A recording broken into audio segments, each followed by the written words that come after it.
Welcome to Praveen tech tips. ఇవాళ video వచ్చేసరికి అయితే AMD వాళ్ళ Ryzen 5 8400 ప్రాసెసర్కి సంబంధించిన స్పెసిఫికేషన్స్ అండ్ నా ఒపీనియన్ అనేది కొనుక్కోదని అయితే ఈ వీడియోలో మీకు అప్డేట్ చేస్తాను. చిన్న రిక్వెస్ట్ అనేది ఛానల్ సబ్స్క్రైబ్ చేసుకొని లేటెస్ట్ అప్డేట్స్ కోసం ఒకసారి ప్రాసెసర్ అయితే చెక్ చేసుకోండి. సో ఫ్రెండ్స్, ఇక్కడ మీరు చూసుకుంటే AMD వాళ్ళ అఫీషియల్ వెబ్సైట్ నుంచి ఇన్ఫర్మేషన్ చూపిస్తే క్రెడిట్ వాళ్ళకే, కానీ ఇక్కడ Ryzen 5 8400F సిరీస్ ప్రాసెసర్ అయితే వచ్చింది. సో ఇక్కడ దీనికి సంబంధించిన కొన్ని స్పెసిఫికేషన్ చూసుకుందాం బై. సో ఇక్కడ మెయిన్ చూసుకుంటే కోడ్ నేమ్ వచ్చేసరికి కదా ఫినిక్స్ పాయింట్ అన్నమాట. Zen 6 ఆర్కిటెక్చర్తో పాటు కూడా వస్తుంది. 8000 సిరీస్ ప్రాసెసర్. ఆబ్వియస్గా మీకు అందరికి తెలిసిందే, నా యూట్యూబ్ ఛానల్లో రెగ్యులర్గా ఫాలో అయ్యే వాళ్ళకైతే మీకు అందరికీ తెలిసిందే ఏంటంటే ఎఫ్ సిరీస్ అంటే బై ఆబ్వియస్గా ఇంటిగ్రేటెడ్ గ్రాఫిక్స్ ఉండదు, వితౌట్ గ్రాఫిక్స్ వస్తుంది. సపరేట్ గ్రాఫిక్ కార్డ్ అయితే కావాల్సిందే. ఇక్కడ మీరు ఇంకోటి గమనిస్తే ఇది 6 కోర్తో పాటు వస్తుంది. SMT అవైలబుల్, మల్టీ థ్రెడింగ్ ఉంది.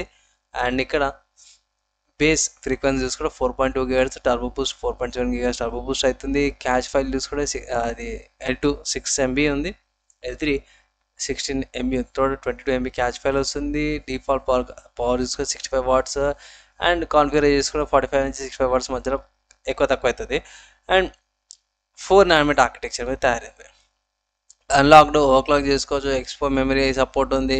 Operation boost, over drive, curved optimization, ఇలా ఫీచర్స్ ఏవైతే ఉన్నాయో అవన్నీ కూడా సపోర్ట్ ఉన్నాయి. అండ్ ఇక్కడ ఎక్స్టెన్షన్ చూసుకుంటే AVX2, AVX512, FMA3 ఇవన్నీ ఇన్స్ట్రక్షన్ సెట్స్ ఏవైతే ఉన్నాయో అవన్నీ కూడా అవైలబుల్ ఉన్నాయన్నమాట. ఎప్పుడు లాంచ్ అయిందంటే ఇదే ఇయర్ లాంచ్ అయింది, మేము మొన్ననే అనుకోవచ్చు. సో రీసెంట్గా లాంచ్ అయింది. And Windows level 64-bit, Windows 10, RHL, యూబుంటుకు సంబంధించిన అన్నీ కూడా సపోర్ట్స్ అయితే ఉన్నాయి. ఇక్కడ కొన్ని పోర్ట్స్ అవన్నీ కూడా సపోర్ట్ చేస్తుంది. ఇక్కడ PCI 4.0 సపోర్ట్ ఉంది. ఇది ఒక్కటి కొంచెం డ్రాబ్యాక్ అనుకోవచ్చు. ఆబ్వియస్గా PCI 5.0 ఇచ్చింటే బాగుంటుంది, కానీ అదొక డ్రాబ్యాక్ అనుకోవచ్చు. ఇక్కడ ర్యామ్ సపోర్ట్ చూసుకుంటే మాత్రం మ్యాక్సిమం 256 GB దాకా RAM support, dual channel DDR5 RAM అయితే కంపల్సరీ ఉండాలా.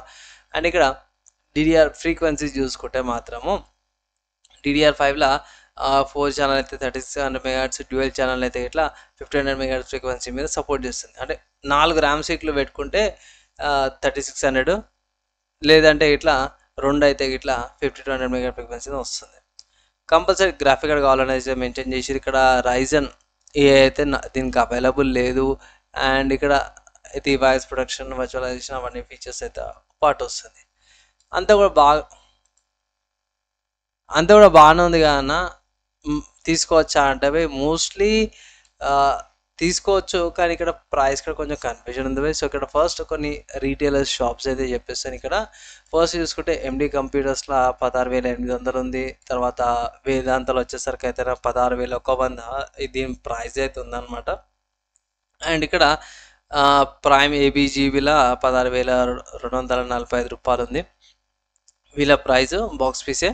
అండ్ లాస్ట్లో అమెజాన్లో చూసుకుంటే మాత్రం 16,379 రూపాయలు ఉంది.